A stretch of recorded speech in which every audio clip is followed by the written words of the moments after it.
Jóvenes, buenos días. Vamos a empezar la clase del día de hoy y el tema es calor, ¿no? Como podrán apreciar en la pantalla, es este tema. Bueno, empezamos también el último mes, creo que vamos a tener clases, ya acaba el fin de mes y bueno, la última semana vamos a tener el final, vamos a tener también un cuestionario, ¿no? Vamos a entregar otro trabajo, ¿sí? Y entonces todo eso lo vamos a hacer ya planificar ya la próxima semana, pero ya les voy indicando, ¿no? Eh, bueno, entonces vamos a empezar con el tema calor. Salvo que tengan alguna inconveniente, alguna consulta, pueden escribir en el chat o también, como saben, intervenir con el micrófono.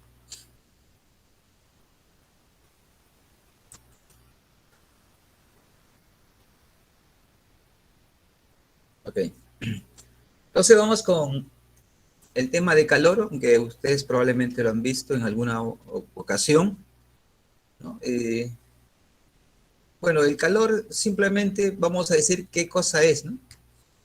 Es un tipo de energía, pero no es una energía que pueda almacenarse, pues simplemente se dice energía en tránsito, ¿sí? En tránsito. Entonces, lo que hacemos es eso. ¿Por qué se dice energía en tránsito? Porque solo la vamos a poder medir así, ¿no? Entonces, ya sabemos cómo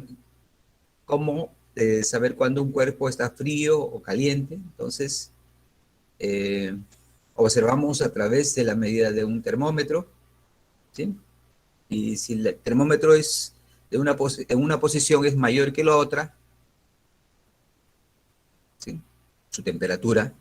Entonces, vamos a decir que eh, el calor va a fluir del que tiene más temperatura al de menor temperatura, ¿sí? Así siempre va a ser, ¿ok? Entonces, lo que también estamos diciendo es que hay transferencia de energía, ¿no? Del que tenga mayor temperatura al de menor temperatura. O el calor fluye del que tenga mayor temperatura al que tenga menor temperatura. Entonces, ¿qué transferimos? Energía. De eso se trata lo que vamos a ver ahora, ¿no? Entonces, vamos aclarando los conceptos y definiciones que teníamos. ¿Sí? Temperatura es la medida o grado de agitación media de las moléculas de un cuerpo. ¿Sí? Agitación media de las moléculas de un cuerpo. Entonces, para eso nosotros habíamos indicado pues un cuerpo, de forma interna, ¿no? Está compuesta de moléculas. Esas moléculas a su vez están compuestas de átomos, o cualquiera, pues, si solo vemos a nivel molecular, estas están en continuo movimiento en los cuerpos o sustancias, ¿no? Si tiene movimiento, entonces por ese hecho de tener movimiento van a tener energía cinética. Y por la posición en que se encuentran en relación a las demás, van a encontrarse con energía potencial. Entonces todo eso es parte de la mecánica, ¿no es cierto? Entonces ahí van a tener energía cinética, translacional y pues energía potencial. ¿Correcto? Eso es lo que vemos, ¿no? Nosotros no vamos a medir en forma individual la energía cinética o energía potencial de una molécula, sino lo vamos a hacer en forma macroscópica, en forma conjunta, ¿no? Y eso lo medimos pues con un termómetro y eso denominamos temperatura. Que se puede hacer mediciones a niveles moleculares más pequeñas, sí, se utiliza, bueno, ya otro tipo de leyes, ¿ok? Va a ser las medidas más precisas, ¿no? Luego tenemos calor. Es energía en tránsito de un cuerpo de temperatura más alta a otro de temperatura más baja. Creo que ya lo mencionamos, entonces calor es energía en tránsito. Una vez transferida la energía, entonces deja de ser calor, ¿no? Otro es energía interna. Es justamente ya lo que había mencionado, es la suma de todas las energías del interior de una sustancia. Energías cinéticas de las moléculas en una sustancia y átomos dentro de las moléculas, ¿no? Entonces ahí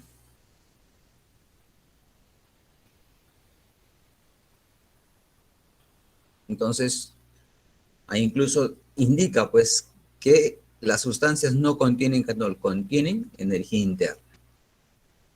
¿Sí? Lo otro es caloría, que es que tenemos que tener en cuenta ahora que vamos desarrollando, ¿no? Se abrevia con la palabra cal, se define como la cantidad de calor necesaria para elevar la temperatura de un gramo de agua de 14.5 grados centígrados a 15.5 grados centígrados. ¿Sí? Especialmente esa temperatura, aunque en esos rangos inicialmente se decía pues simplemente de un grado centígrado, ¿sí? Pero se vio que si yo elevaba, en el caso del agua, de un grado centígrado a 2 grados centígrados, bueno, ahí tiene un comportamiento anómalo el agua, entonces no cumplía esta definición de caloría, ¿no? Entonces se observó que tenía que ser necesariamente de 14.5 a 15.5 grados centígrados. Ahí sí tenía bien clara esa definición, ¿no? ¿Sí? Lo que es caloría.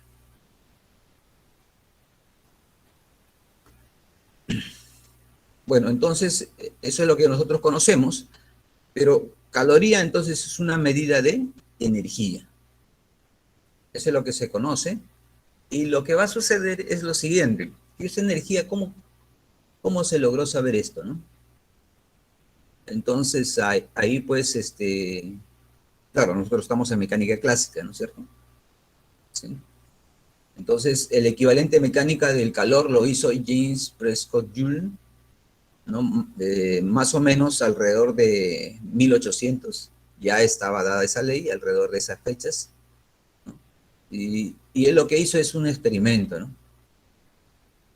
Entonces, lo que ya se conocía, energía mecánica clásica ya estaba desarrollada. Entonces, lo que hizo experimento es observar que efectivamente, pues, el cambio de temperatura estaba referido a la energía mecánica, ¿cierto? Entonces, para él realizó este experimento, ¿no? Parece muy sencillo, pero supongo que para esa época idearlo iba a ser un problema, ¿no? Entonces, lo que tuvo, esto de aquí que vemos es un calorímetro. Un calorímetro es un sistema que está totalmente aislado, no existe intercambio de energía con la parte externa, ¿sí? Llamémosles esta parte de aquí externa, ¿sí? Todo esto es parte externa, y el calorímetro se encontraba totalmente aislado, no intercambiaba energía con su entorno, no podía intervenir, no podía intervenir, ¿cierto? No iba. A eso se denomina calorímetro. En termodinámica se conoce como un sistema adiabático, ¿no? Un sistema adiabático es aquel que no intercambia energía con su entorno más cercano. Entonces lo que hizo es lo siguiente, ¿no? El experimento no era muy complicado. Me supongo para su época era la precisión porque todo era nuevo, incluso como medir la temperatura, ¿no? Entonces eso se puede realizar ahora. Él colocó, ¿no?, un termómetro, ¿sí? Y esto era agua. Acá había unas paletas que podía girar, ¿sí? Movimiento mecánico. Entonces lo que va a hacer es simplemente estas paletas al moverse, en este caso al girar, agitar el movimiento de las moléculas de agua, ¿no? Obtendrían energía cinética si se mueve, ¿no? Entonces lo que hizo es este experimento fácilmente, ¿no? ¿Sí? Elevó un cuerpo a una determinada altura. Para ese entonces ya se conocía que era energía potencial gravitatoria. Un cuerpo cualquiera y lo dejó caer. Entonces, el cuerpo, este de aquí, perdía, o sea, si tenía una energía potencial a una altura, a otro nivel tenía otra energía potencial gravitatoria. ¿Correcto? Y esa energía era transmitida lo que iba a hacer es pues mover estas paletas, ¿no? Y lo que va a hacer es agitar el agua. Por lo tanto, las moléculas de agua obtenían energía cinética. Y si obtenían energía cinética, eso él lo iba a verificar a través de este termómetro. Entonces, aquí, pues, si veía que aumentaba la temperatura, él obtenía lo que llamamos el equivalente mecánico del calor. ¿Correcto? Eso es lo que obtenía.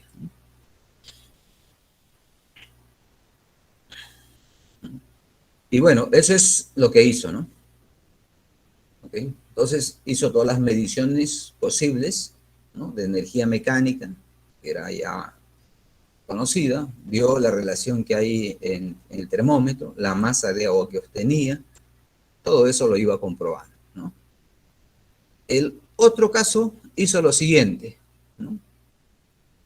Ya no agarró energía potencial gravitatoria, o sea, energía mecánica, sino le agregó calor. Le agregó calor, o sea, puso un mechero, ¿no? Calentó el agua y observó cómo también aumentaba la temperatura.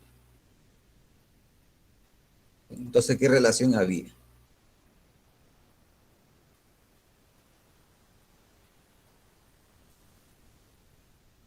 Y bueno, pues de esa manera, si aquí obtuvo un calor, una cantidad de calor, pero una temperatura, en el otro lado también obtuvo una temperatura y ve qué relación existía entre ellos, ¿no? Uno agregándole calor y otro agregándole energía potencial gravitatoria. Entonces, de esa manera, él logra determinar lo que hoy se conoce como el equivalente mecánico del calor.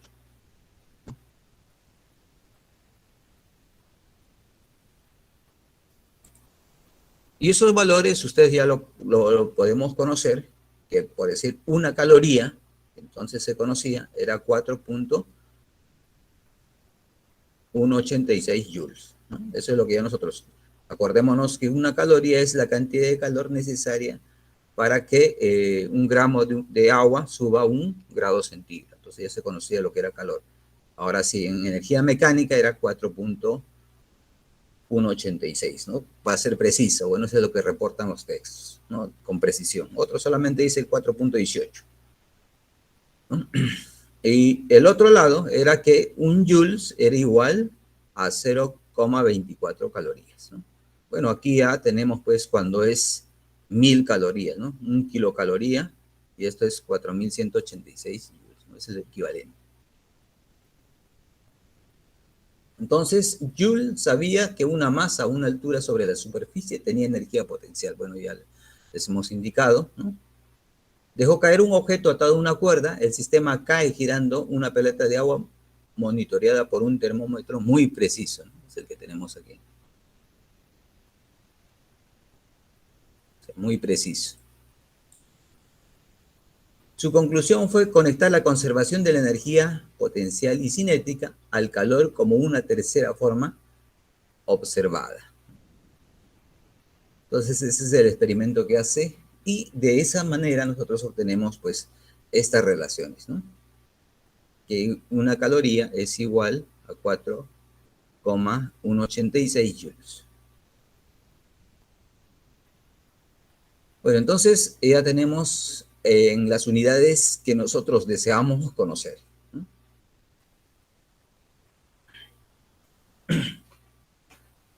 Y bueno, ahora lo que vamos a hacer es definir la cantidad de calor que necesita absorber una sustancia o liberar una sustancia para variar su temperatura, ¿no? Eso es lo que vamos a ver ahora, ¿no? Entonces aquí en esa relación tenemos claramente la cantidad de calor que requiere para variar su temperatura, ¿no? Para eso tenemos que tener conocimiento de una cantidad de masa del material o la materia, ¿sí? Y aquí hay una constante que se llama calor específico del material. Entonces decimos, ese concepto se llama calor específico del material. El calor específico es la cantidad de calor necesaria para elevar la temperatura de una unidad de masa de una sustancia en un grado, en forma general. Una unidad de masa a un grado. ¿Okay? El caso, por decir, del agua, en 1 kilogramo de masa de agua se necesitan 4.190 joules de energía térmica para aumentar su temperatura en 1 K. En el caso del oro, 1 kilogramo de masa de oro se necesitan 129 joules de calor para elevar su temperatura en 1 kilogramo, ¿no? Entonces aquí se discute pues el problema que en algún momento lo planteé, decir que ustedes esa sensación de calor o frío, ¿no?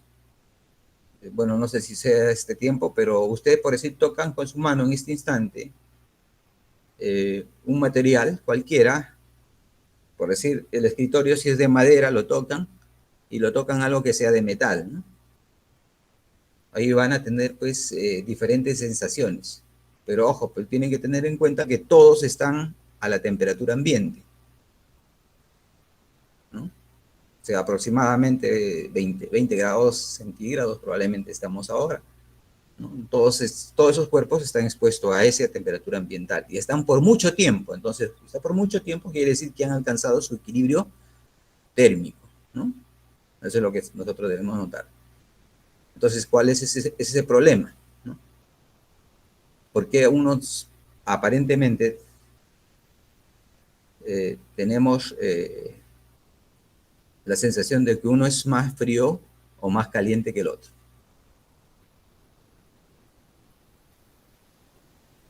Entonces, esa es la razón, ¿no?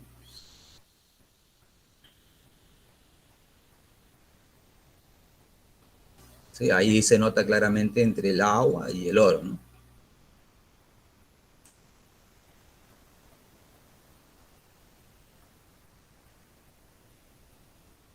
¿Okay?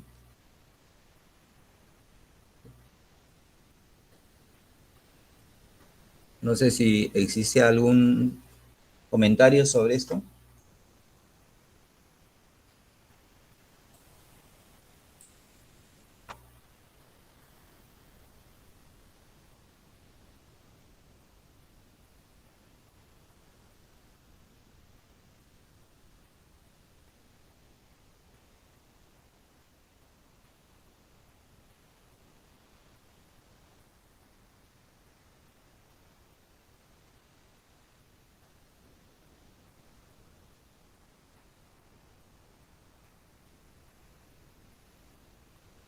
No veo comentarios. Bueno, entonces, eso también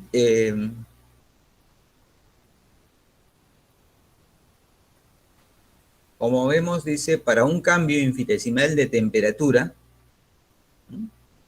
Un diferencial de temperatura, y la cantidad de calor correspondiente. También se puede dar así, ¿no? Claro, esto ya es un poquito más precisa lo que uno desea calcular, ¿no? Y el calor específico simplemente va a estar dado a partir de esa relación, ¿no? Podemos despejar el calor específico, la letra C minúscula simbolizado, ¿no? De esta manera, ¿no? Ahí tenemos dos formas, entonces, esta es más precisa para obtener el calor específico, ¿no?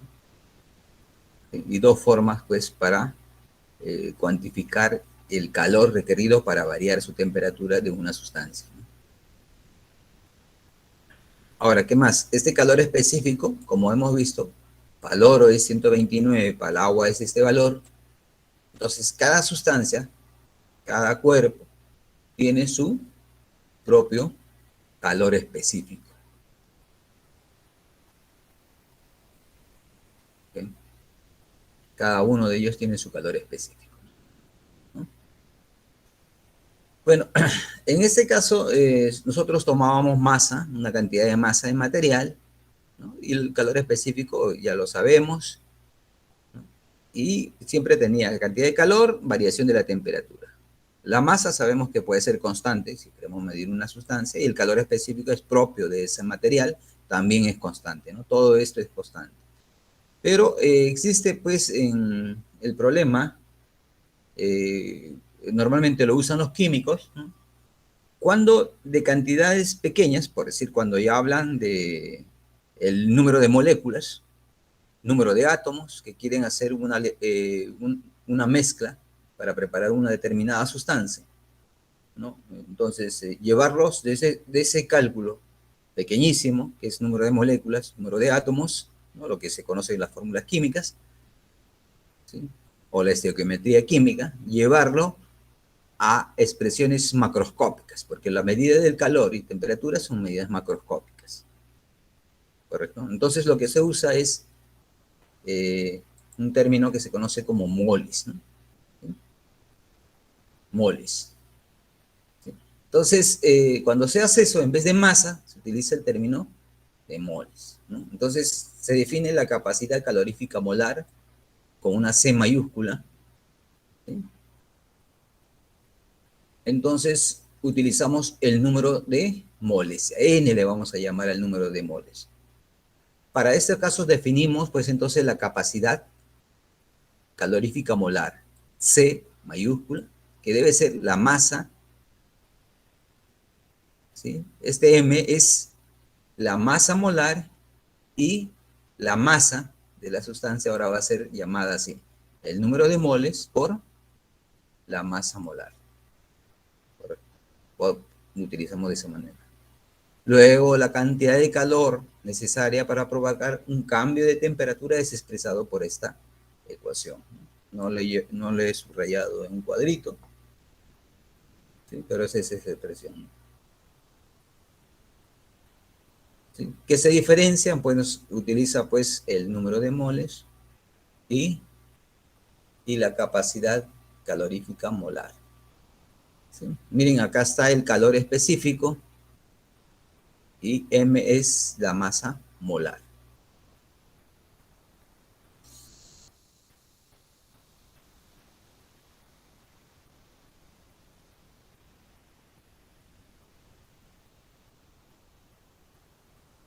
¿Okay? Después, ¿qué más debemos saber? Ya sabemos entonces cómo cambiar la temperatura de una sustancia, ¿no? Agregándolo o quitándole calor, ¿no? Todos los otros términos son constantes, ¿no? Entonces, si tenemos una sustancia, ¿sí? Eh, donde vamos a tener pues un sistema, ¿no? A ver, vamos a definir lo que es un sistema.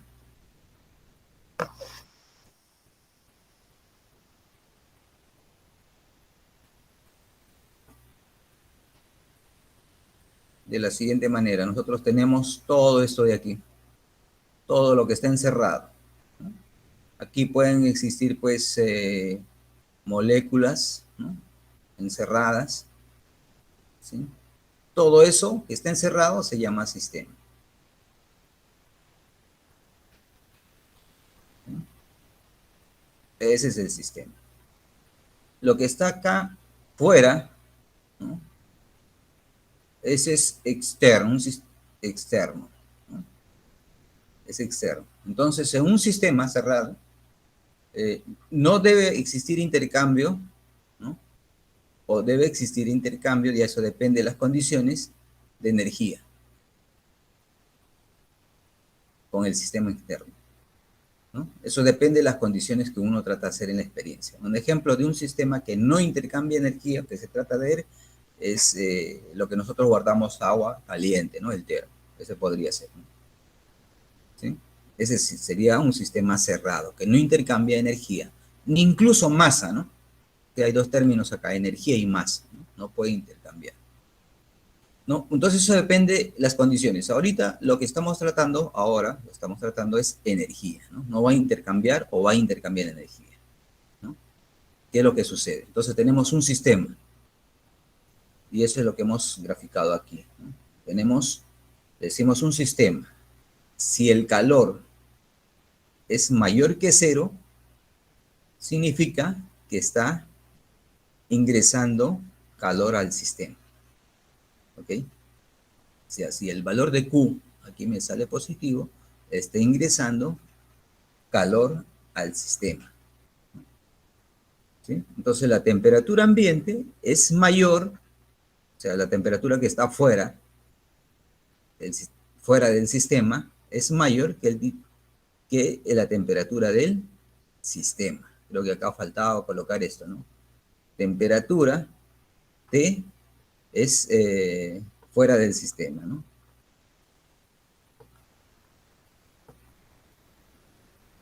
Y T es temperatura sistema, en el sistema, ¿correcto? Así vamos.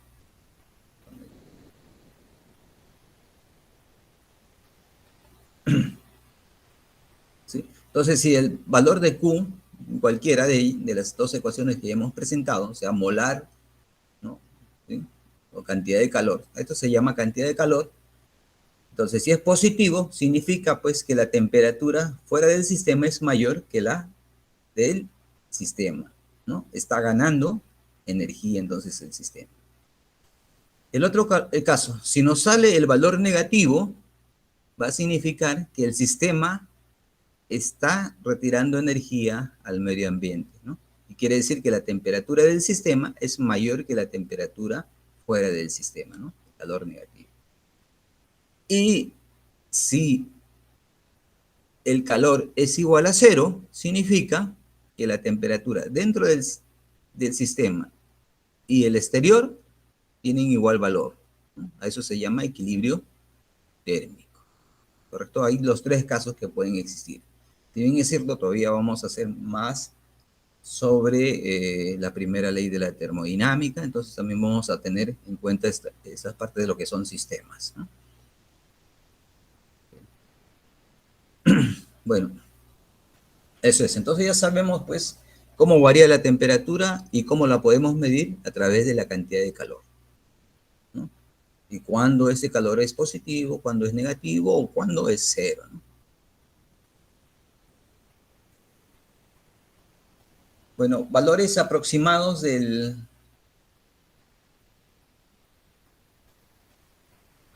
calor específico y capacidad calorífica molar a presión constante. Hay que tener en cuenta esto, ¿no? A presión constante. ¿Okay?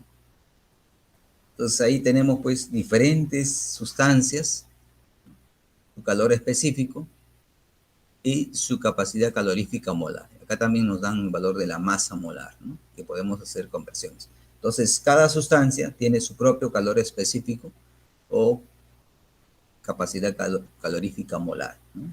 Cobre, berilio, ¿sí? Hielo. A ver, el caso más, algo que tenga temperatura, el agua, por decir, mire, bien elevada es su calor específico, ¿no? Y los metales son bajos. No todos, pero sí, sí, ¿no? La diferencia es casi bien grande, ¿no?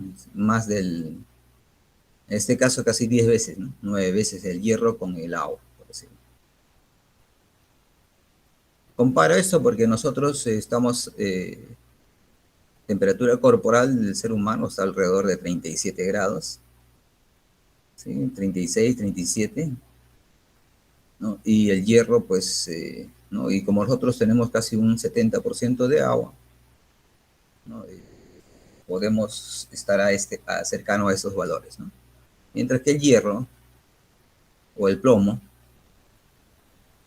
o el mercurio también, la plata, son bajos, ¿no? El cobre, ¿sí? El aluminio, ¿no?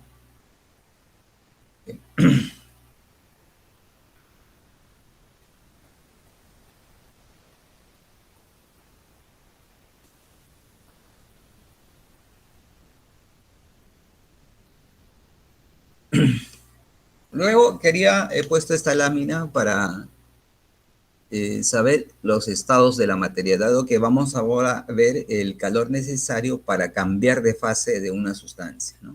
Primero, qué es estados de la materia? Bueno, nosotros clásicamente se conoce que existen tres, el más clásico es pues sólido, líquido y gaseoso, ¿no?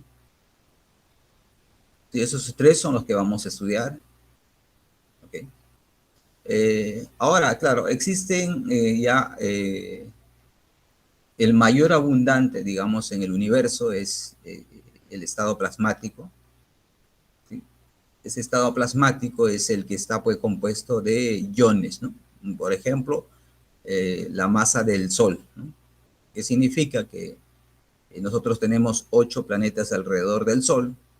La masa de esos 8 planetas no es mayor que la masa del Sol. Entonces, digamos, pues, el Sol es una estrella, la mayor cantidad de masa que existe en el universo es entonces en nuestro sistema planetario es el estado plasmático, ¿no? Es ese estado, no es el sólido, líquido ni gaseoso, ¿no? Y si vemos que existen millones y millones de estrellas, entonces el estado plasmático, ¿no? Es el que es mayoritariamente, ¿no? Entonces se tiene en cuenta. Claro, en nuestro mundo tenemos pues sólido, líquido y gaseoso. Y es el que más vamos a estudiar. Ahora, para conocimiento, ¿no? Porque muy próximo a la próxima clase de la otra semana también vamos a hacer nuevamente nombre a esto, cambio de estado, ¿no? Eh, entonces, primero, ¿qué son estados? ¿No? Condiciones de cómo se encuentran los cuerpos ¿no? O los materiales, ¿no? En un determinado instante o momento, ¿correcto? ¿Sí?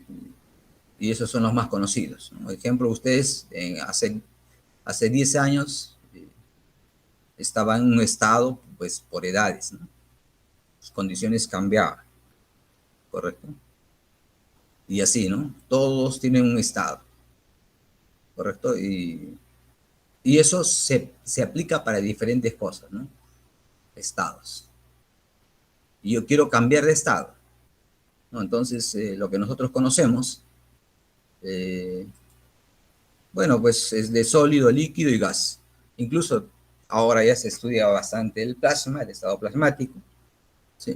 Eh, y sabemos pues que hay de fusión, congelación, vaporización, condensación, y aparece en un estado que de gas uno lo puede ionizar, ¿no? O en el otro caso se puede desionizar. ¿Son los únicos estados de la materia? La verdad, existen más, ¿no? ¿Por qué? Porque acá no por decir, el estado plasmático es a temperaturas muy elevadas, ¿no? Muy elevadas, más de 100.000 grados centígrados, ¿no? Es el estado plasmático. Entonces acá vaporización ya depende eh, de qué elemento se trate. Ejemplo, por decir, el agua es 100 grados centígrados, el hierro está más o menos para que se vuelva vapor, está pues 2500 grados centígrados aproximadamente, bien elevado. El aluminio está casi 1000 para que se vuelva vapor. En caso, por decir, del aluminio, para que se vuelva líquido, su temperatura es alrededor de 650 grados centígrados, ¿sí? Se hace fusiones y así, ¿no? Pero lo que sucede es que el sólido, una vez que cristaliza, el caso del agua, ¿no? Alrededor de 0 grados centígrados, no se vuelve sólido, pero hoy en día, pues, hay temperaturas que son bajísimas, ¿no? Alrededor de por bajo de los 4K. Estamos hablando en Kelvin, 4K. Entonces ahí también la materia ya, este estado sólido lo pierde, se llama otro tipo de estados, hoy en día se conoce como el condensado de Bose-Einstein, un nuevo estado de la materia, ¿no? Y si sigue bajando la temperatura y acercando al cero, se llaman otro estado superfluidez, cosa que nosotros no vamos a ver, pero existen otros estados, ¿no? Los más conocidos son estos. Creo que estos, plasma ya se está tratando de que esté presente, ¿no?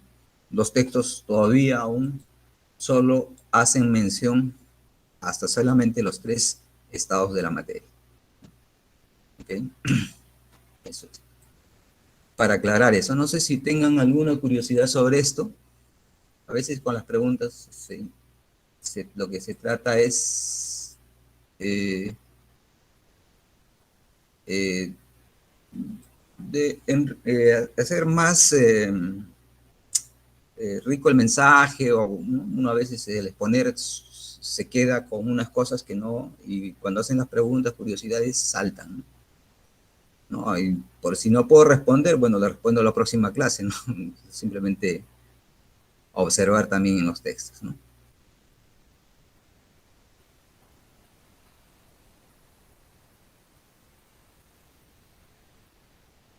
Bueno, entonces, ahora nos vamos pues a la calorimetría y los cambios de fase. ¿Qué es un cambio de fase? Bueno, fase es un tipo, un estado. Una transición de una fase a otra es un cambio de fase o una transición de fase, de un estado. De un estado, por decir, en estado líquido, lo llevo al sólido, o del líquido lo llevo al gaseoso, o del gaseoso lo vuelvo al líquido, ¿no?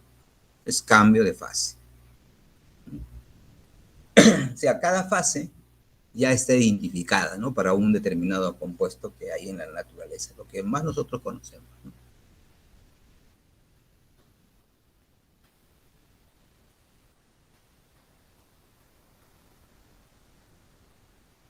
Ejemplo, la fusión del hielo. Se agrega calor hasta que todo el hielo esté a 0 grados centígrados. Cambio de fase de sólido a líquido sin cambiar la temperatura. Entonces, miren, acá la particularidad es que si yo deseo fusionar el hielo, si tengo hielo a 0 grados centígrados, a 0 grados centígrados está en estado sólido. Si lo quiero llevar al líquido, yo le voy a agregar calor sin variar la temperatura. O sea, siempre va a estar en 0 grados centígrados, pero le agrego calor hasta que pues todo el líquido, todo el hielo se vuelva líquido. ¿Sí? Acá por decir, para convertir nuevamente, ¿no? Aquí dice, para convertir 1 kilogramo de hielo a 0 grados centígrados en 1 kilogramo de agua líquida a 0 grados centígrados, no cambia la temperatura y a presión atmosférica normal se necesitan 3.34 por 10 a la quinta joules de calor. ¿Sí? Entonces, aquí yo estoy viendo, pues, una nueva definición, ¿no? ¿Sí? ¿Cuánto calor se necesita? Es este valor, ¿no? ¿Ok? Joules de calor.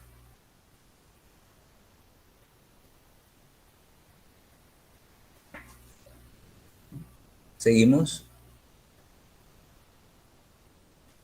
Luego decimos el calor requerido por unidad de masa, una cantidad de masa, se llama calor de fusión. En el caso que nosotros queramos verlo, pues, el hielo, ¿no? Que está en estado sólido, lo vamos a llevar a estado líquido. Lo que vamos a ver es, ¿no? Que estaríamos aquí en sólido y lo vamos a fusionar, lo llevamos a estado líquido, cambiamos su estado, ¿no?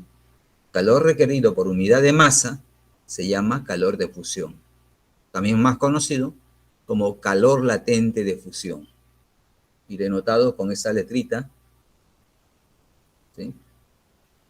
L sub F. Entonces, en forma general, para fundir una masa M de material con calor de fusión F, se requiere una cantidad de calor dada por esta expresión, ¿no? Esta expresión, entonces, es muy importante, ¿correcto? Y ese L sub F es propio de cada cuerpo, de cada material, ¿no? Calor de fusión. Si yo quiero fusionar cualquier material que esté en estado sólido, tiene su propio valor, ¿no? ¿Sí? Es una característica, es una propiedad de cada sustancia, material o cuerpo, ¿no?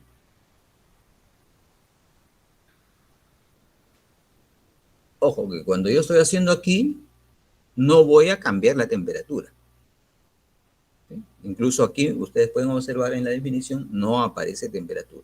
Lo único que estoy realizando es el cambio de estado, ¿no? De sólido a líquido, para este caso. En el caso del agua, a presión normal, el calor latente de fusión es este valor, 3,3 por 10 joules sobre kilogramo, o sea, 79.6 calorías por gramo. Ese es equivalente, ¿no? Calor de fusión. Claro, ahora la pregunta surge, si yo en vez de tenerlo en estado sólido, yo lo tengo en estado líquido y lo quiero volver nuevamente sólido, hago el proceso inverso, ¿no es cierto? Hago el proceso inverso. Lo mismo va a suceder, pues, si yo quiero llevar de líquido a gaseoso y de gaseoso a líquido. Un caso es la condensación y la otra es la vaporización, ¿no? Y también hay uno que es de sólido a gaseoso, ¿no? Se llama sublimación. Cosa que no se estudia muy ampliamente por el comportamiento diferente que pueden tener las sustancias, ¿no? Ya eso, los que estudian mecánica de fluidos, exclusivamente, es un curso aparte, ya estudian este caso, ¿no? Nosotros nos vamos a fijar en los procesos de sólido líquido, líquido gaseoso. ¿Okay? Solo eso. Entonces, aquí también tenemos que ver cuál es el proceso inverso, ¿no?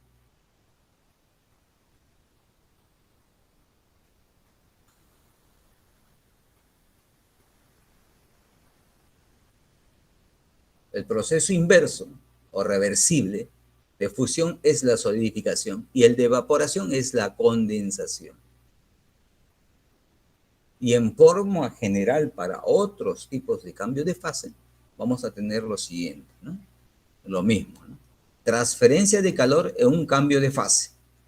Tenemos una cantidad de calor, va a depender de este signo, más, menos, ¿no? La cantidad de masa, y acá nuevamente tenemos el calor latente, que ahora puede ser para el cambio de fase, puede ser pues de fusión, de solidificación, o evaporación, o condensación, ¿no? Y este signo va a significar pues cuál sea, ¿no? O sea, es por decir en el caso de evaporación y condensación. En el caso, por decir, de evaporación, yo tengo que darle calor al sistema para que se evapore. Si yo quiero condensación, quitaré energía, o sea, cantidad de calor, para que la sustancia se condense, ¿no? Va a perder energía. Entonces depende eso del signo, ¿no? Entonces depende, ¿no? Lo mismo en fusión y solidificación, ¿sí? Incluso los valores de los calores latentes de fusión o solidificación, para este caso, son procesos reversibles, es la misma. Lo que varía el signo, ¿no es cierto? El signo es el único que varía. ¿Okay? Lo mismo es evaporación y condensación.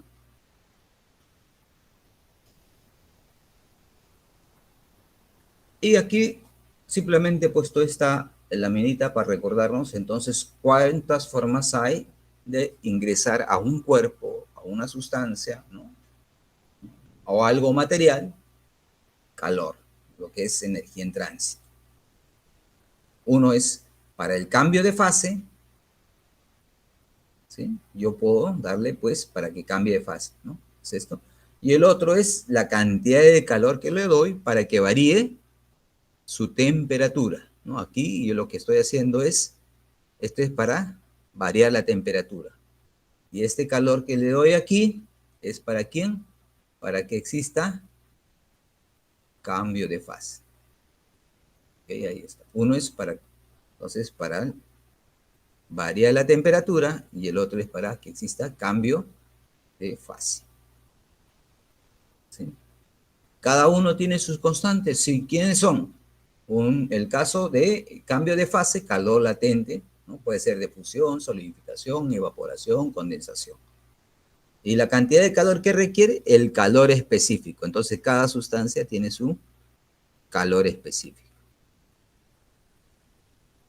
¿No es cierto?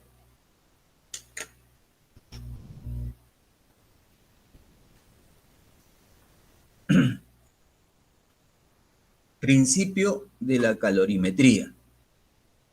Cuando dos o más cuerpos con temperaturas diferentes son puestos en contacto, ellos intercambian energía entre sí hasta alcanzar el equilibrio térmico, en este caso, calor, ¿no? ¿Sí? Ya sabemos, ¿no? El calor va del que tiene mayor temperatura al que tiene menor temperatura. Y llegará un momento, pues, a través del tiempo que van a alcanzar el equilibrio térmico. ¿Y qué nos dice el principio de la calorimetría? Dice, es la formulación de la conservación de la energía. Entonces acá hay un término que es conocido para nosotros en mecánica, ¿no? Conservación de la energía en términos del concepto de calor. Entonces, conservación de la energía.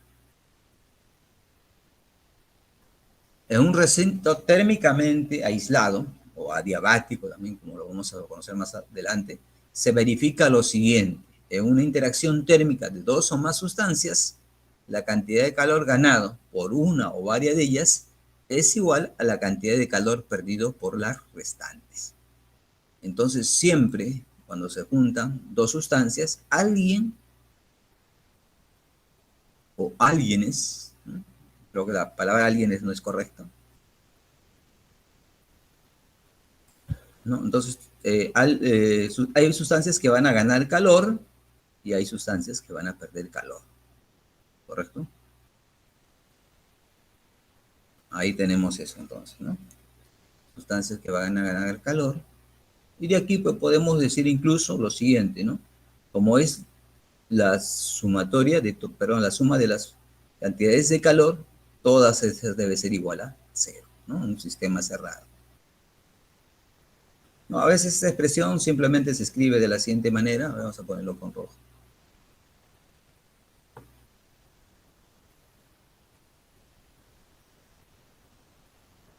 Entonces podemos decir así, ¿no? Cantidad de calor ganado por una sustancia debe ser igual pues a la cantidad de calor del negativo perdido, ¿no?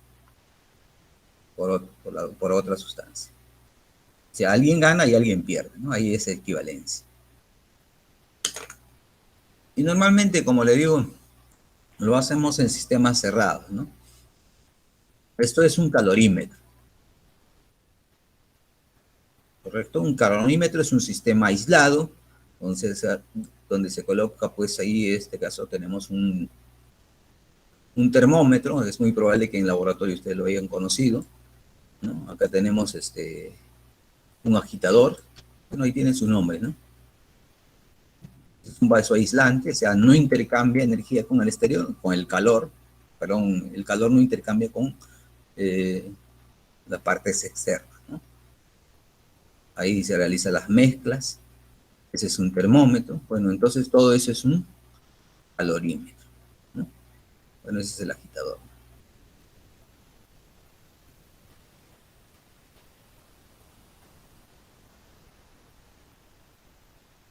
Bueno, no sé si hasta aquí existan preguntas.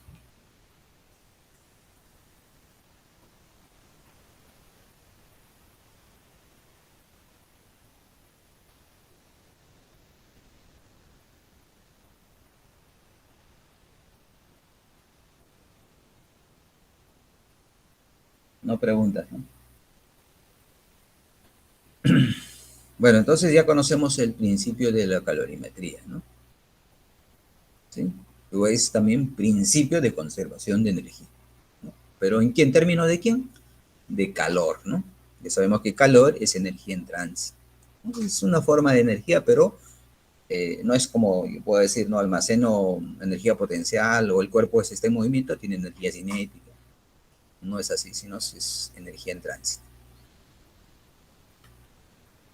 Bueno, acá hay un ejemplo de cómo es pues el proceso que va a envolver para una sustancia conocida ampliamente, ¿no? El agua.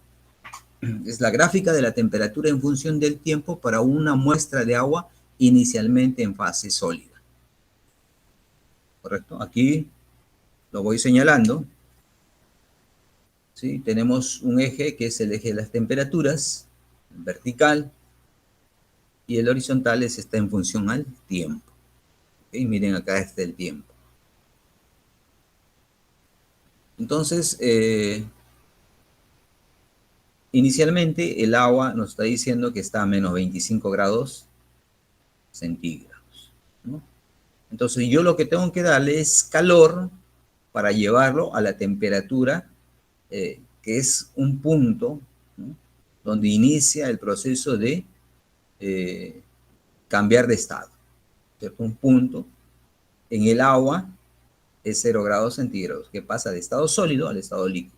Entonces, para yo llevar ahí, tengo que darles una cantidad de calor, ¿sí?, que va a ser la masa de agua, el calor específico del agua y la variación que tengo que darle de temperatura, ¿no? De menos 25 a 0 grados centígrados. Le doy una cantidad de calor, ¿no? Si su estado no va a cambiar dando esta cantidad de calor. ¿Correcto? No lo he escribido muy claro, creo.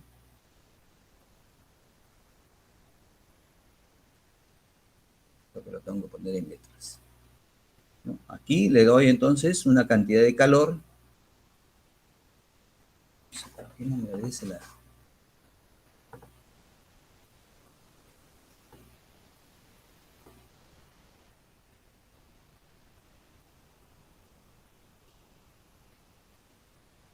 Debe ser igual a la masa. Bueno, acá lo voy a poner, ¿no? A esa, la cantidad de calor que se le debe dar debe ser la masa, ¿no?, calor específico del agua. Estoy poniendo H2O para no escribir agua, ¿no? Y la temperatura, ¿no? La temperatura final sería 0 grados centígrados menos 25 grados centígrados, ¿no?, la inicial. ¿Correcto? Yo le estoy dando calor. ¿Ok? Y al final, pues, vamos a encontrar qué cantidad de calor se le da, ¿no? Yo le estoy dando. ¿Con la finalidad de quién? De elevar su temperatura, cambiar su temperatura. Pero en este punto, a 0 grados centígrados, el estado del hielo sigue estando en estado sólido. Para que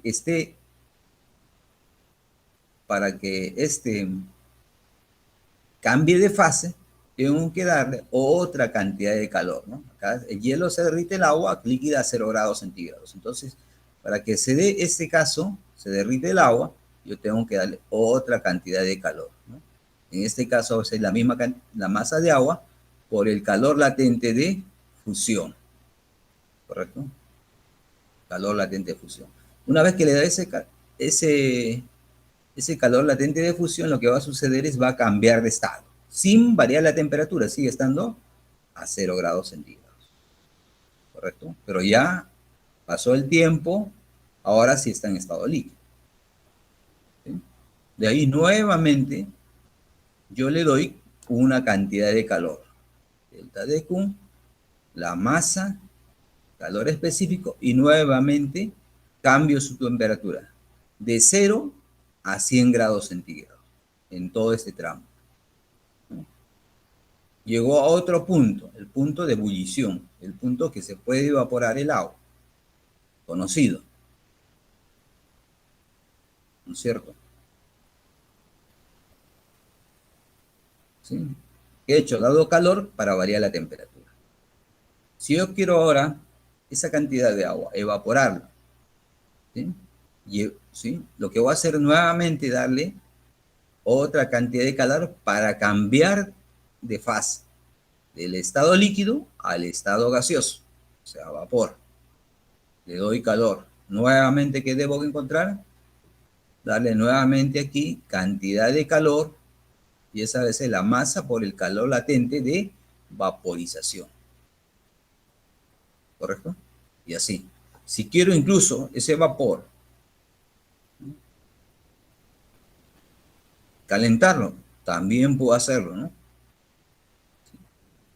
El vapor podemos calentarlo, entonces lo que podemos darle es más calor. Ahora sí, la masa de vapor, calor específico de vapor, ¿sí? Y aumento su temperatura, ¿sí? Ahora, claro, esto es para el agua, sus puntos conocidos nosotros sabemos, ¿no? Que es a 0 grados centígrados y a 100 grados centígrados. El caso del aluminio, el aluminio pues se cristaliza, O sea, la temperatura de cristalización es aproximadamente una temperatura de 650 grados centígrados, ¿correcto? ¿Sí? O sea, tengo que elevar a 650 grados para empezar a poner calor latente de fusión, ¿no? Para que se vuelva líquido. ¿Sí? El agua, claro, es 0 grados centígrados. Y así, otros elementos, ¿no?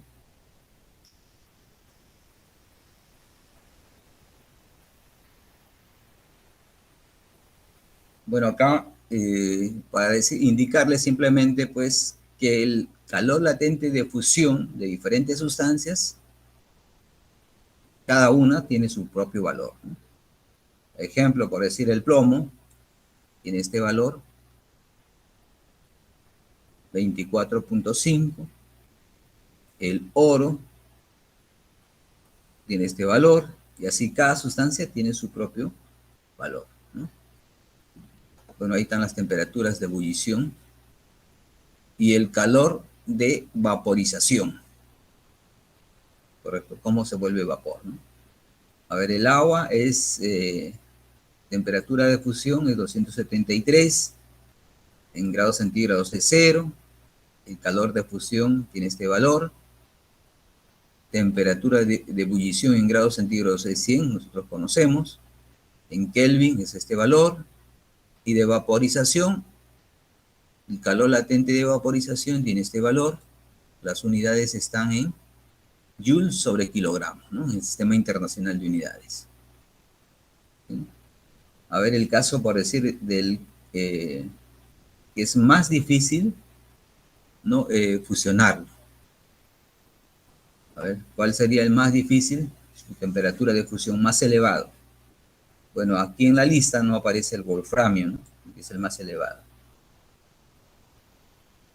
Tampoco aparece el hierro. Bueno, ahí tenemos la plata, está en 1233 o 960. El oro, es 1063 grados centígrados para fusionarlo. ¿Sí? Para volverlo vapor, el oro es 2660, bien elevado. Vaporización. Bueno, ojo que todo esto es a presión atmosférica, ¿no? Es como que, digamos, ¿no? El experimento que surge, ¿no? ¿Dónde hierve el agua con menor temperatura? ¿En Lima o en Huancayo? Entonces, bueno, creo que el agua a 95 grados centígrados, el agua hierve en Huancayo, pero acá en Lima a 100 grados centígrados, ¿no? ¿Eso es por qué? Por las variaciones de presión, ¿ok? Presión. Hay que tener en cuenta, ¿no? Presión.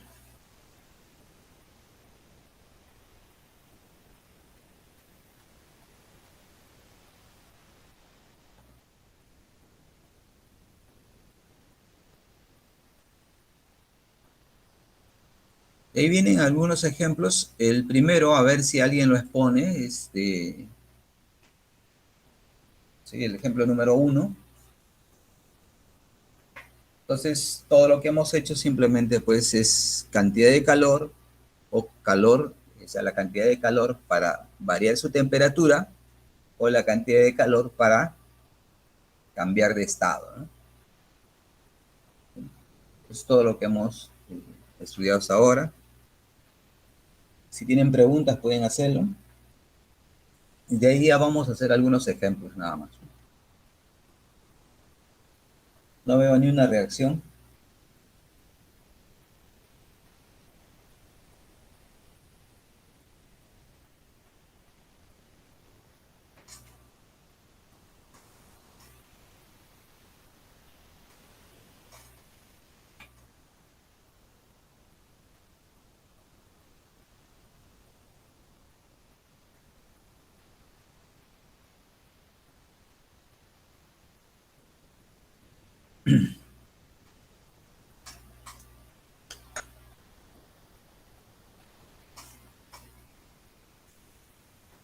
Profesor, disculpe. Sí, señor, señor. En el ejemplo uno, la temperatura inicial del hielo dice 25 grados. Sí, no, no, la ¿Está temperatura. correcto? No, un vaso contiene 25 kilogramos de cola, Coca-Cola, pues, ¿no? Constituido sobre todo por agua, inicialmente a 25 grados centígrados. O sea, tú tienes un vaso de gaseosa, no sé, pero a 25 grados centígrados. Pregunta, ¿cuánto hielo inicialmente a menos 25? Ah, tiene razón. A ver, este ejemplo está en el texto, así es que no me acuerdo qué número es. Yo lo transmití del texto.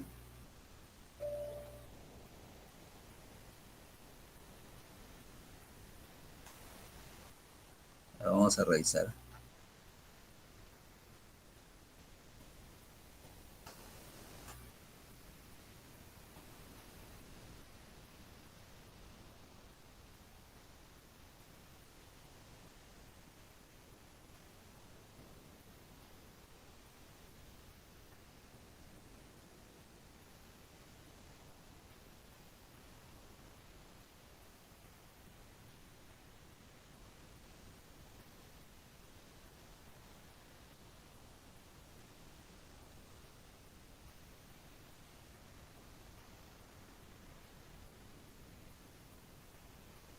Es menos 20 grados centígrados. Claro, hielo a 25 grados centígrados es imposible, ¿no?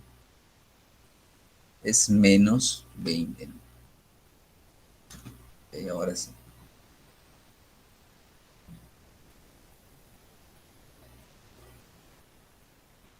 ¿Por qué salió mal?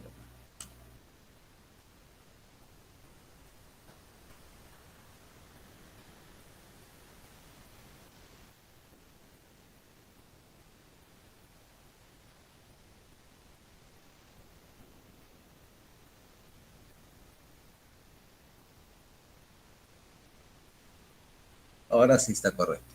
Ok.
Bueno, este ejemplo no creo que es complicado, hay parte que ya está resuelto en el texto.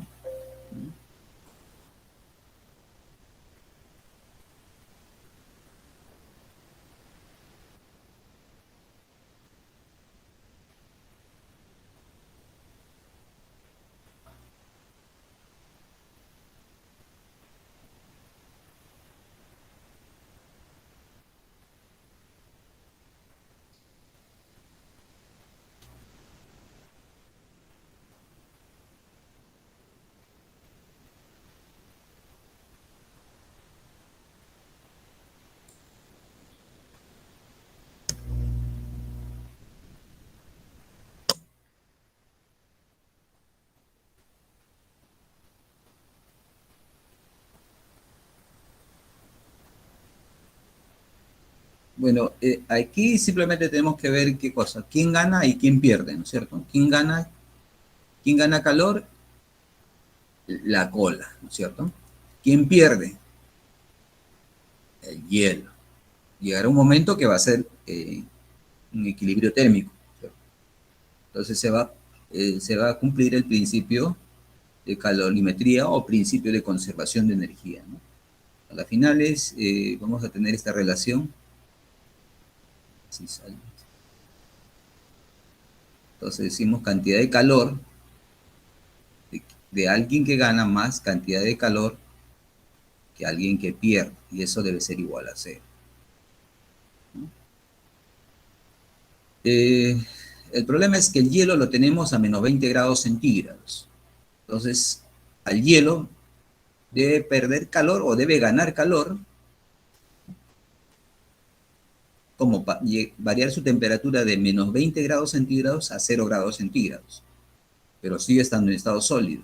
De ahí lo que debemos hacer es que esto se fusione. Entonces tenemos que darle calor para cambiar de estado, ¿no? De sólido a líquido. ¿Sí? Eso es lo que tenemos que hacer. O sea, a las finales simplemente nos dicen debe agregar para obtener una temperatura final de 0 grados centígrados con todo el hielo derretido. Quiere decir que todo el hielo se debe derretir. Entonces podemos poner acá, ¿no? Haciendo una escala, ¿no? O sea, aparte de quién gana, vamos a poner aquí cantidad de calor, que la cola es la que va a perder, lo llamamos así, cola, ¿sí? Va a perder, y eso va a ser pues a su masa de la cola, que es conocida, ¿no? Calor específico, como nos dice en relación al agua, y varía la temperatura, ¿correcto? ¿De quién? De la cola. ¿Y qué va a hacer esto? Pierde calor, ¿no? Luego tenemos la cantidad de calor. Quien debe ganar es el hielo, con H, ¿correcto? Masa, ¿sí? El hielo con el calor específico del hielo, y va a variar su temperatura del hielo, ¿sí? Gana calor, ¿no? Bueno, hasta ahí simplemente sigue en estado sólido, como dice que todo debe estar en líquido. Entonces tenemos que darle nuevamente calor, ¿sí? De fusión, ¿de quién? Del hielo. Y eso va a hacer que tenga la masa del hielo por el calor latente de fusión, ¿de quién? Del hielo, ¿no? ¿Qué va a hacer eso? Gana, ¿no? Gana calor. Bueno, de ahí simplemente colocamos todas estas expresiones, ¿sí? Entonces decimos pues calor de la cola más cantidad de calor del hielo para variar su temperatura más cantidad de calor de fusión del hielo. Todo eso debe ser igual a cero, ¿no es cierto? Ese es el principio de la termodinámica, hasta ahí. Y de ahí prácticamente es simplemente colocar cada uno de sus elementos, ¿no? Entonces, masa de la cola, calor específico del agua, que es dato, ¿no? Variación de la temperatura, ¿sí? Más de la cola, luego tenemos masa del hielo, calor, calor específico del hielo, variación de la temperatura del hielo, más ¿quién? El calor que le debo agregar para cambiar de fase, ¿no? Pues simbolizamos así, perdón.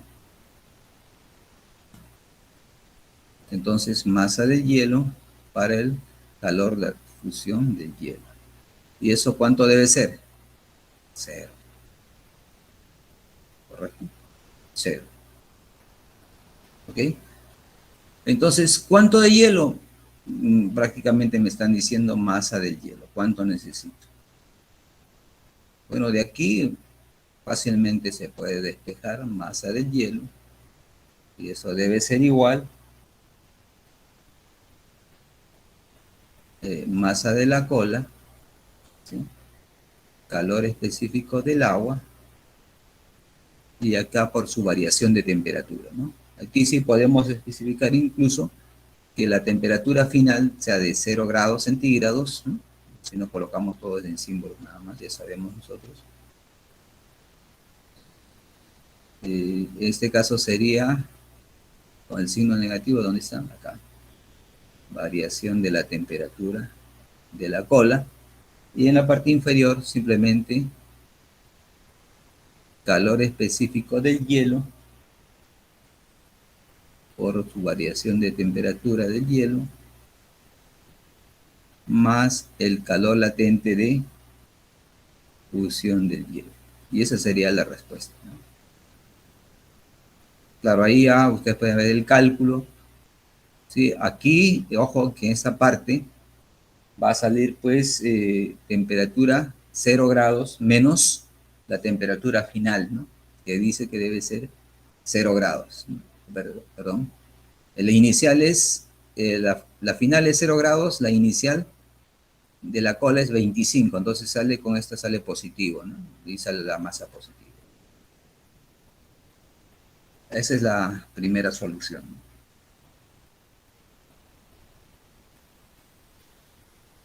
A ver, de acuerdo al texto sale aproximadamente masa del hielo es 0,070 kilogramos, ¿no? Eso es lo que sale. No, evaluando.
Bueno, ahí creo que no va a haber problema. El más interesante es el ejercicio número 2.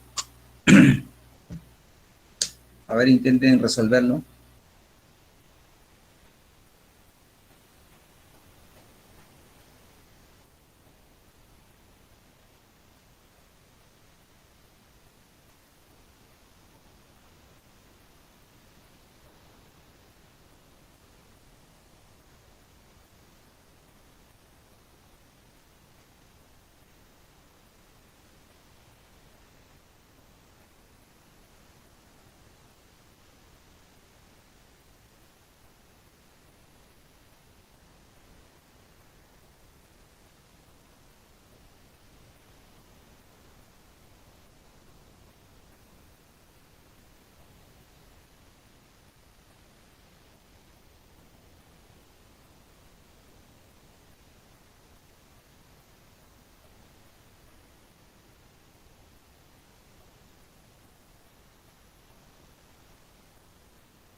¿Alguien, alguien intentó resolver?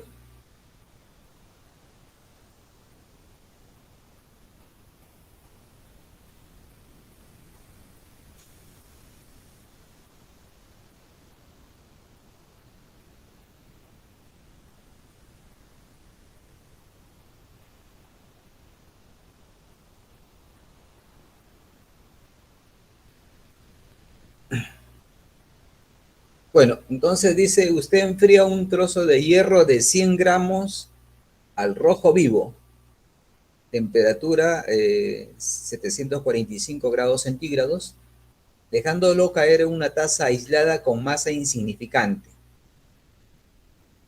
que contiene 85 gramos de agua a 20 grados centígrados.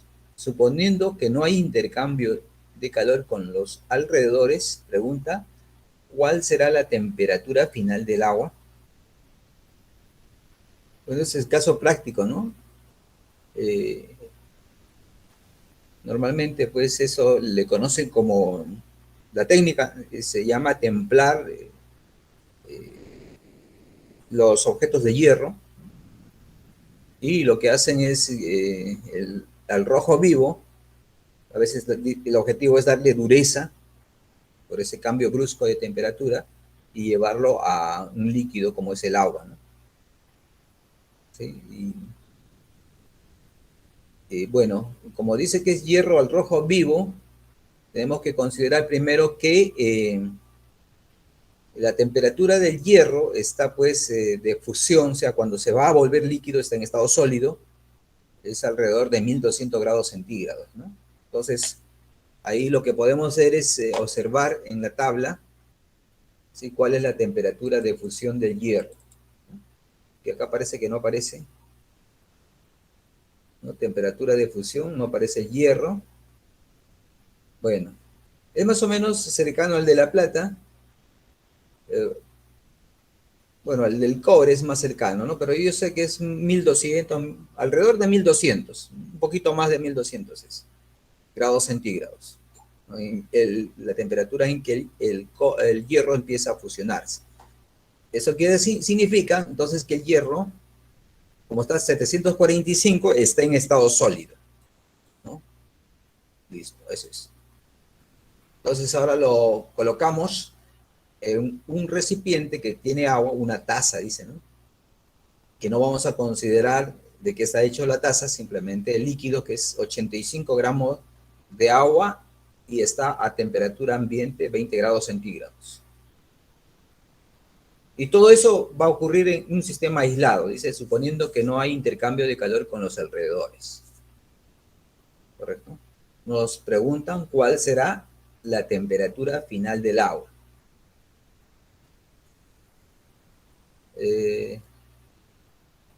Bueno, ahí tenemos que ver un problema.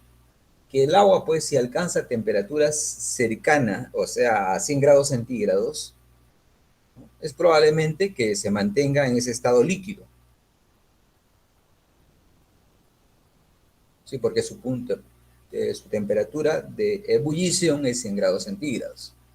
Claro, estamos considerando a presiones normales, sea a una atmósfera, sea al nivel del mar. No hay variación de presión. Entonces,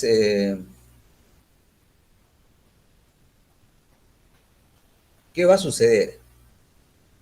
Bueno, yo, por la experiencia que tengo, he visto, ¿no? Colocan un hierro, ¿no? Utilizan un material con tal de fin darle dureza, normalmente a puntas para picar hierro, por ejemplo, pero puntas para picar piedra, ¿no? Rocas, utilizan esas herramientas de hierro, ¿no? Lo colocan en agua, cierto se enfría, le llaman templado.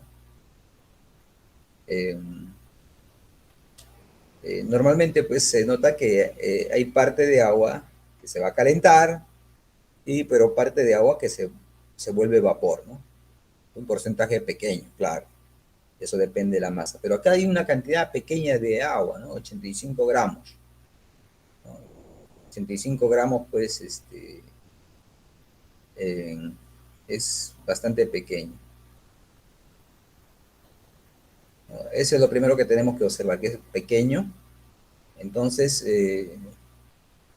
yo tendría que calcular qué cantidad de calor necesita el agua, ¿no? Para subir a 100 grados centígrados, ¿no? Su temperatura de evaporación, ¿correcto? ¿Y qué tal si el hierro, que está a esa temperatura, que va a perder calor, ¿no? ¿Cuánto calor pierde? ¿O cuánto, sí?, para llegar a 100 grados centígrados. Comparo ahí los calores, ¿correcto? Comparo los calores.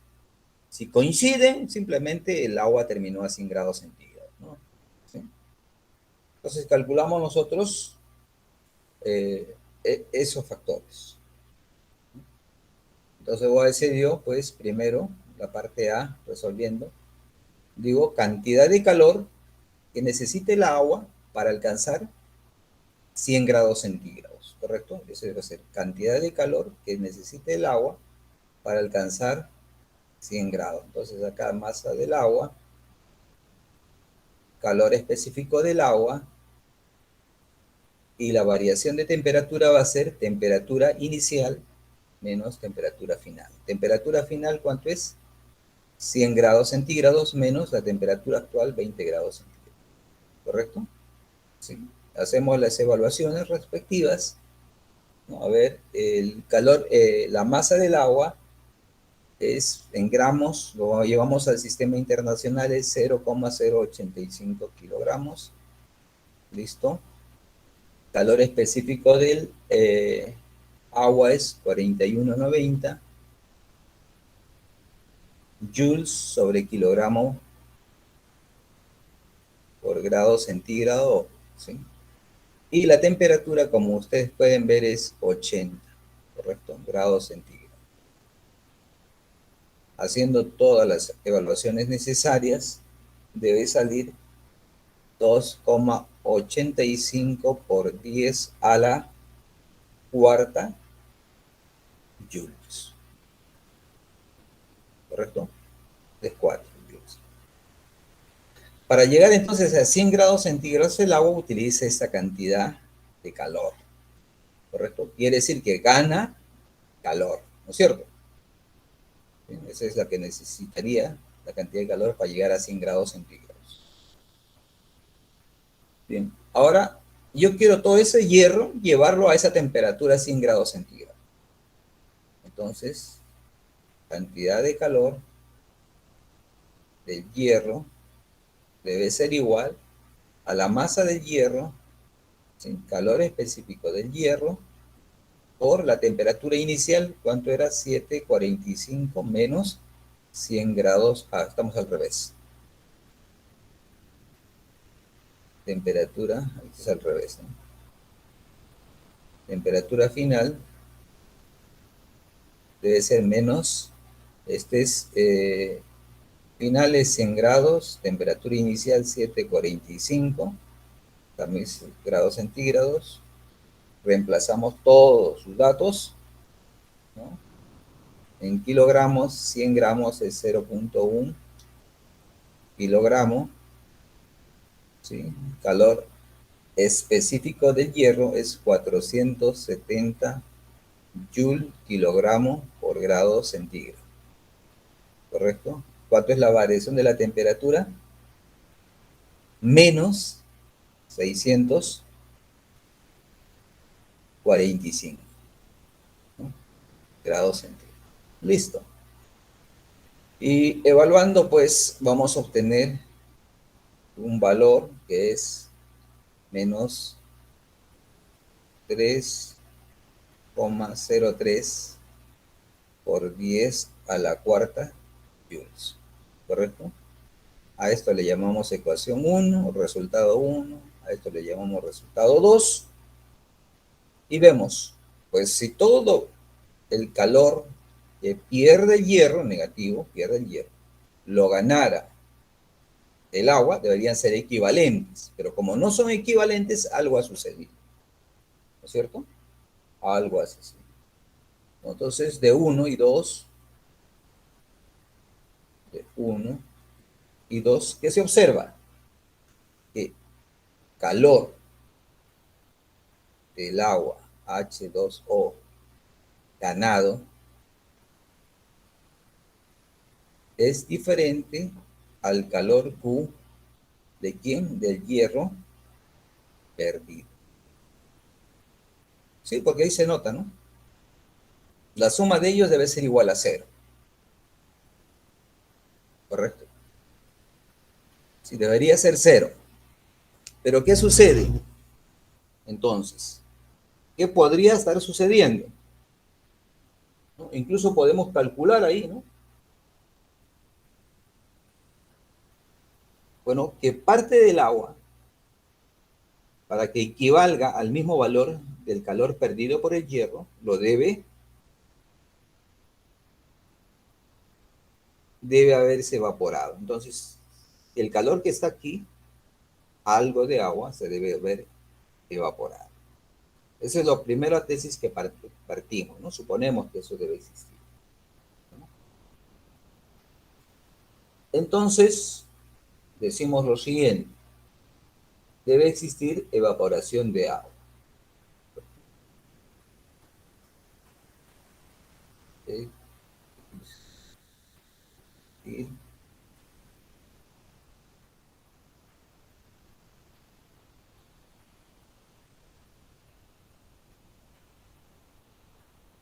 no debo escribir así H2O, pero por acortar, simplemente estoy haciendo así, ¿no? ¿Correcto? Entonces, ¿qué va a hacer? Formulamos la ecuación del principio de la calorimetría. ¿Qué decimos, pues? Eh, Vamos a hacer lo siguiente, ¿ok? Debe ser cantidad de calor de agua ganada, ¿cierto? Ganada, ganada. Más cantidad de calor del agua, pero para cantidad de calor de fusión del agua, que también gana, ¿no es cierto? Ganado. Más cantidad de calor del hierro perdido. Todo eso debe ser igual a cero. Eso es lo que dice el principio de calorimetría, ¿no es cierto? O conservación de energía. Claro, nosotros hemos agregado esto, ¿no? Que parte de agua debe existir, ¿cierto? Se ha debido fusionar, acá fusión. Bueno, pues de aquí lo que hacemos es lo siguiente, ¿ok? Lo que ya nosotros conocemos. Bueno, eso es lo que vamos a hacer, ¿no? Entonces decimos,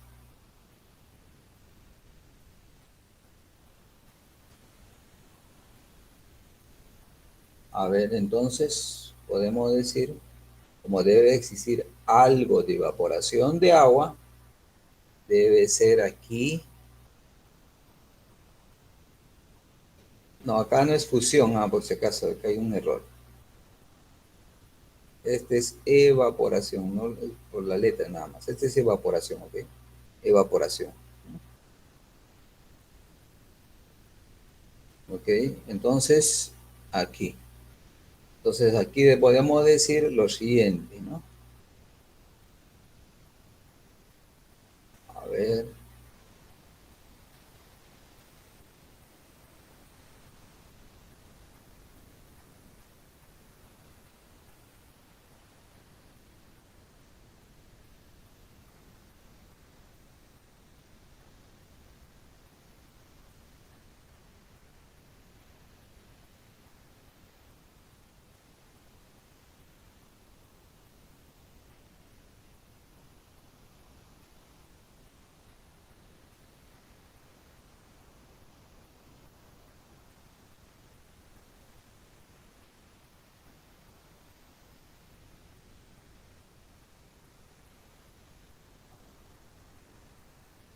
Ok, entonces, bueno, entonces decimos cantidad de calor del hierro perdido, ¿no es cierto? Menos la cantidad de calor eh, del agua que se ha ganado debe ser igual a, tomando en cuenta uno y 2, ¿no? Debe ser igual a la cantidad de calor de evaporación del agua, ¿no? Ese es ganado, pues, ¿no? Correcto. Entonces, aquí hemos puesto el signo menos, ya retirando esto como magnitud, ¿ok? ¿Sí? Sí, entonces, entre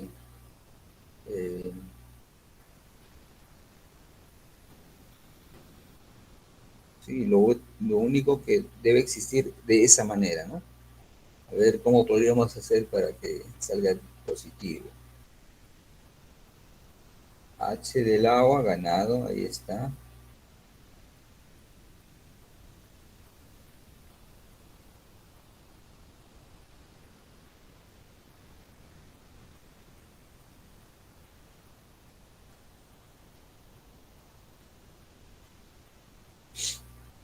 no hay necesidad, creo, por cambiar de signo, ¿no? No hay necesidad de cambiar de signo. Correcto. Entonces sumamos ahí todo eso, reemplazamos sus valores de cada uno de ellos, ¿ok?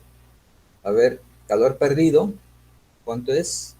De hierro es menos 3. Ahí aquí debe ser también negativo, pues acá le hemos pasado al otro lado, ¿no? 3, 303 por 10, no, es a la 4, es menos 4. Joules, el otro es, el ganado es más 2,85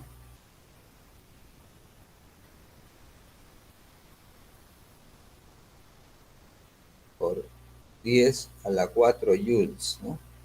Debe ser igual a menos esta cantidad de calor de evaporación del agua y que es calor ganado también, ¿correcto? Hasta ahí todo correcto. Bueno, como no va a sobrar espacio, vamos a llevar desde acá a la otra página para recordar.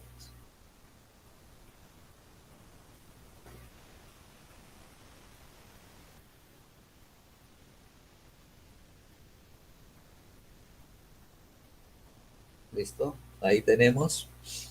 Y de aquí pues vemos que va a salir haciendo operación suma-resta, ¿no?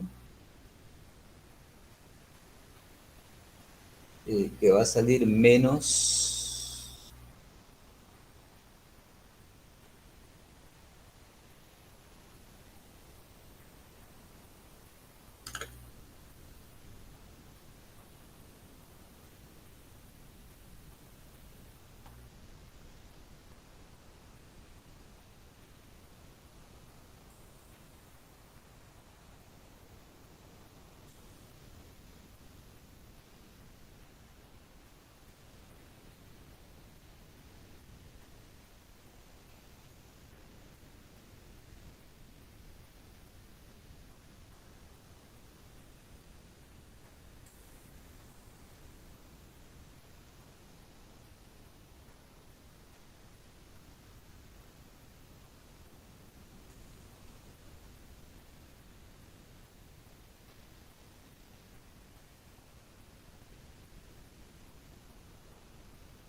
0,18 por 10 a la cuarta joules, ¿no?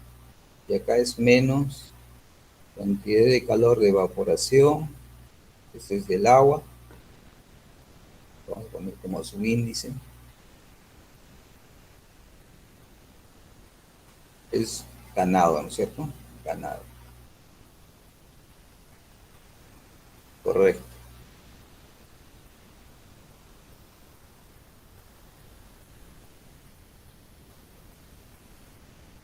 ¿Qué pasó?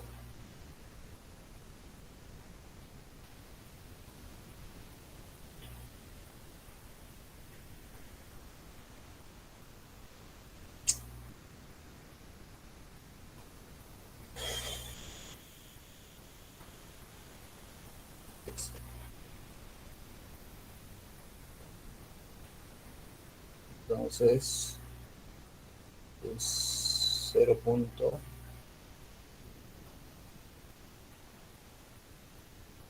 Así creo que es. Por 10 a la cuarta joules, y esto es menos delta de Q, evaporación del agua, y eso es calor ganado. Listo. Pero eso aquí es igual. Pero como ven, acá el signo negativo, o sea, no tiene ningún sentido hablar de esa manera. Entonces, podemos expresar lo siguiente, ¿no? Ese delta de Q lo vamos a expresar. Bueno, acá lo voy a poner de todos modos, ¿no? 0,18 por 10 a la cuarta joules. Esto debe ser igual. Su equivalente es, como es de evaporación, Ya el signo desapareció, porque ambos lados son negativos. Debe ser la masa del agua, ¿no?, la que se va a evaporar, ¿no?, por el calor latente de evaporación. Esta es evaporación, ¿no? ¿De quién? Del agua. Buscamos en tabla, porque nosotros queremos encontrar cuánto es esta masa, ¿no? Entonces la masa de agua simplemente va a ser, pues, 0,18 por 10 a la 4 joules, dividido en el calor latente de evaporación del agua, ¿correcto? Aquí reemplazamos,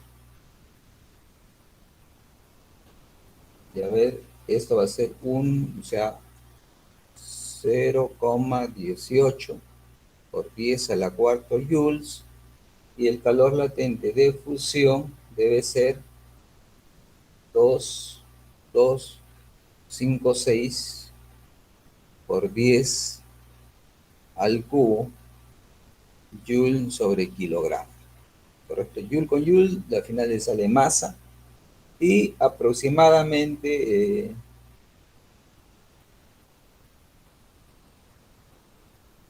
sale la masa del agua que se fusiona, es pues, a ver, 8, de acuerdo a los datos, por 10 a la menos 4, ¿sí?, porque la cifra de inferior es mucho mayor, kilogramos, ¿no es cierto? Ah, sí,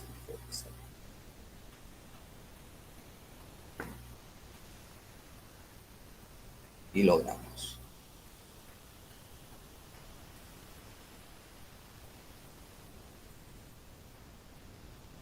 ¿Ok? Entonces acá surge la discusión que ustedes pueden plantear, ¿no?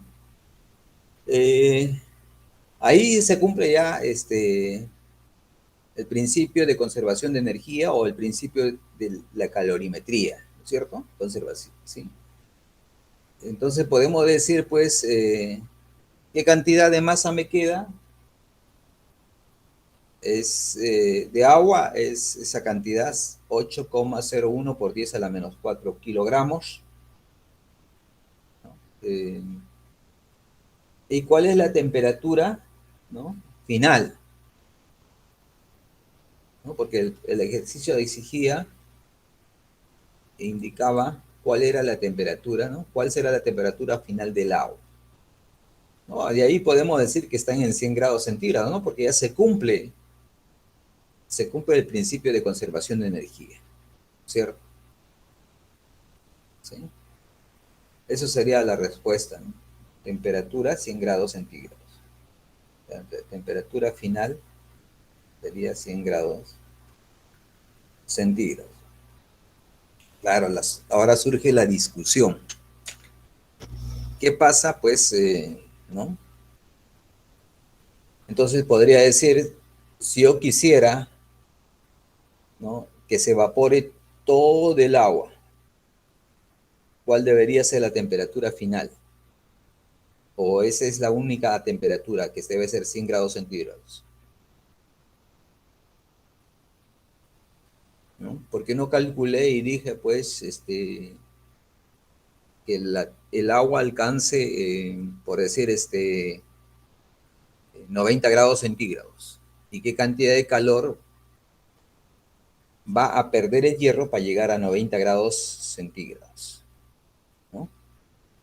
Y si ahí se cumplía la ley de la calorimetría, conservación de energía. Entonces, ustedes pueden hacer eso, ¿no?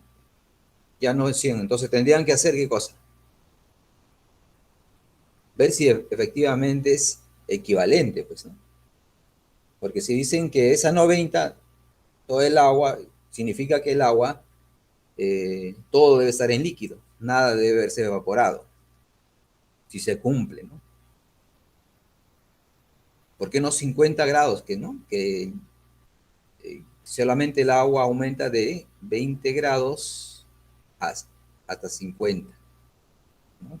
¿Cuánto calor gana? ¿Por qué se escogió 100 grados centígrados entonces? ¿O por qué no se dijo, por decir, que el agua llegue a 110 grados centígrados?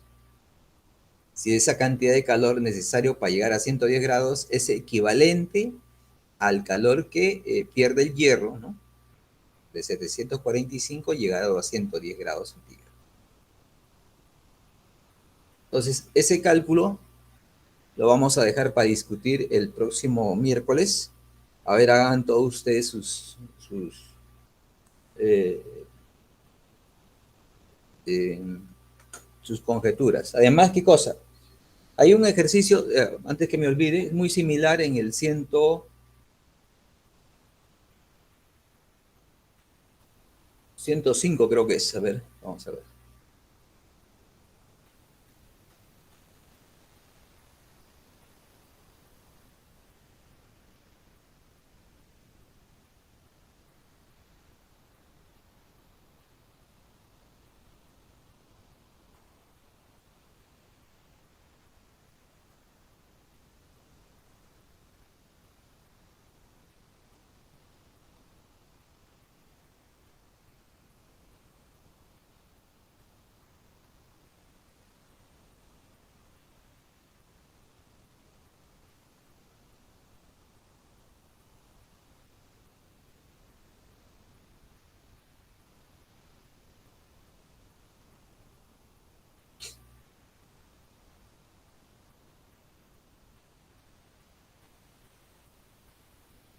Bueno, es el 105, ¿no? No sé si lo logran distinguir. A ver, vamos a ampliarlo.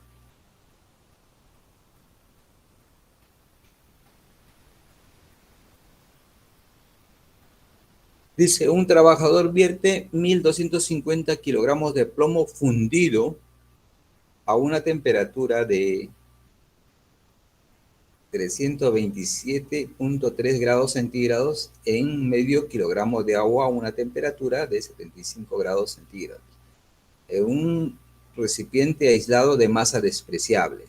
Suponiendo que no hay pérdida de calor hacia los alrededores, calcule la masa del plomo y del agua remanente en el recipiente cuando los materiales alcanzan el equilibrio térmico.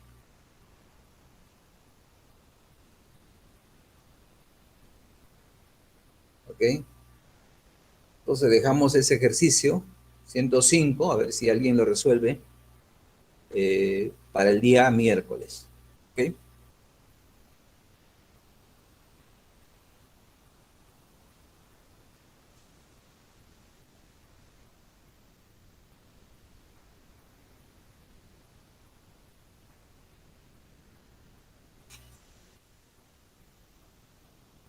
Bien, entonces, bueno, eso sería todo por hoy. No sé si tengan algo que agregar. Profesor, una consulta. ¿El examen final qué fecha más o menos sería?